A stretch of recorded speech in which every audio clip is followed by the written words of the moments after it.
Assalamualaikum warahmatullahi wabarakatuh.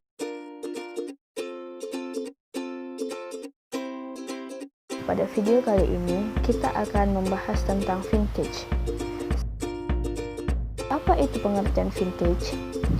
Vintage merupakan singkatan dari Financial Technology, yang merupakan gambaran tentang penggunaan teknologi keuangan yang inovatif dan kreatif serta efisien.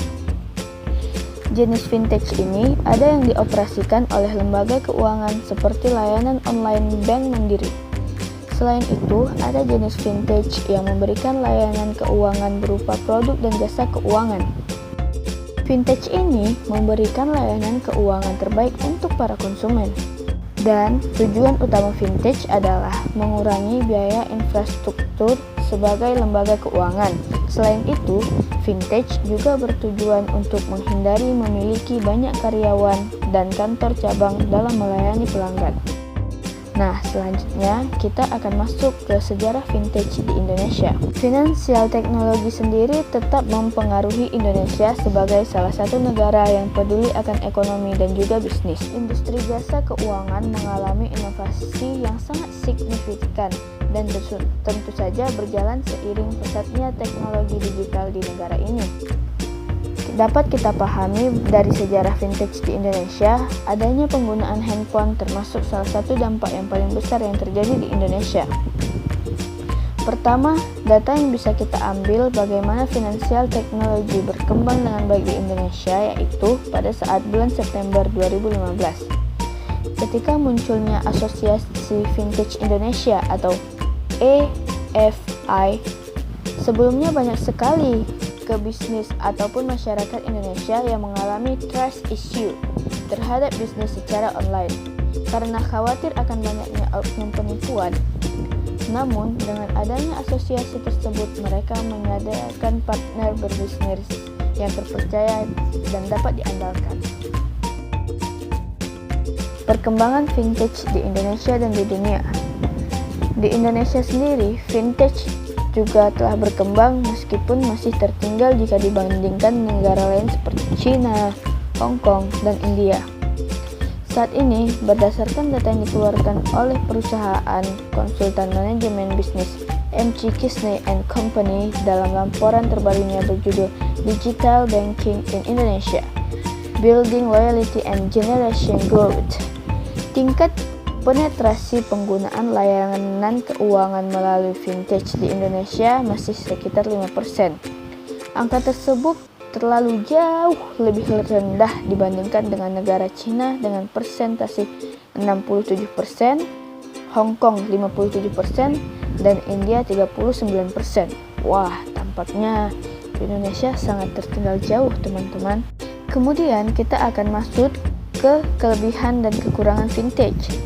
Kelebihan vintage adalah 1. Mudah dalam melayani konsumen. 2. Informasi cepat dan mudah.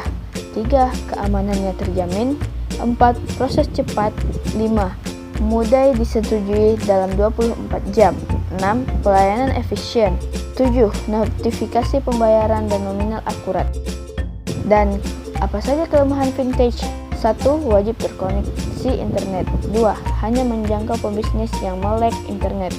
3. Rawan penipuan. 4. Biayanya tinggi. Pengaruh vintage terhadap perbankan. Beberapa pengaruh vintage pada perbankan antara lain yaitu 1. Transaksi teller berkurang. Jumlah nasabah yang melakukan transaksi langsung di teller itu sangat menurun, teman-teman. Yang kedua, akses 24 jam per 7 hari sepekan. Transaksi perbankan secara online dapat dilakukan kapanpun dan dimanapun. 3. Tidak ada pencurian data nasabah bank meningkat.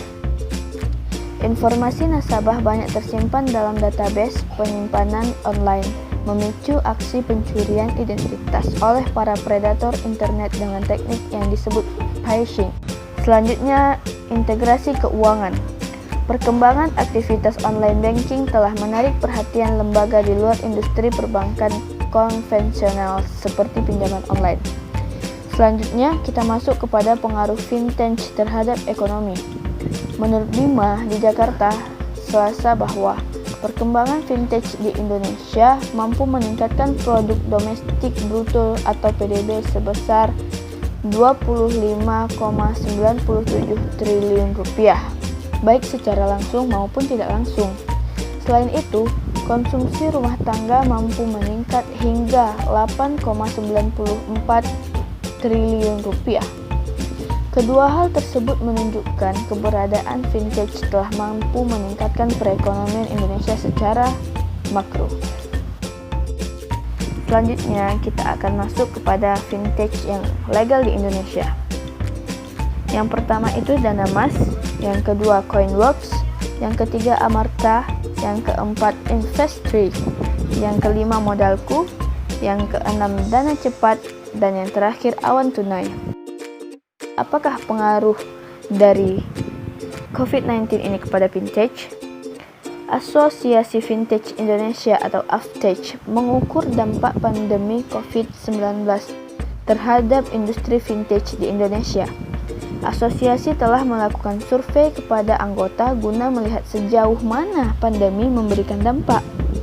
Ketua Umum AVTAGE, Niki Luhur, menyatakan bahwa pandemi COVID-19 telah mempengaruhi sebagian besar responden secara signifikan atau sebesar 69%. Wow. Dampaknya ini akan berupa penurunan jumlah pengguna di beberapa model bisnis vintage, penurunan penjualan untuk beberapa model bisnis, juga tantangan operasional, termasuk produktivitas efisien yang lebih rendah. Selain itu, pengaruh yang dirasakan berupa kesulitan dalam penggalangan dana serta penundaan ekspansi bisnis.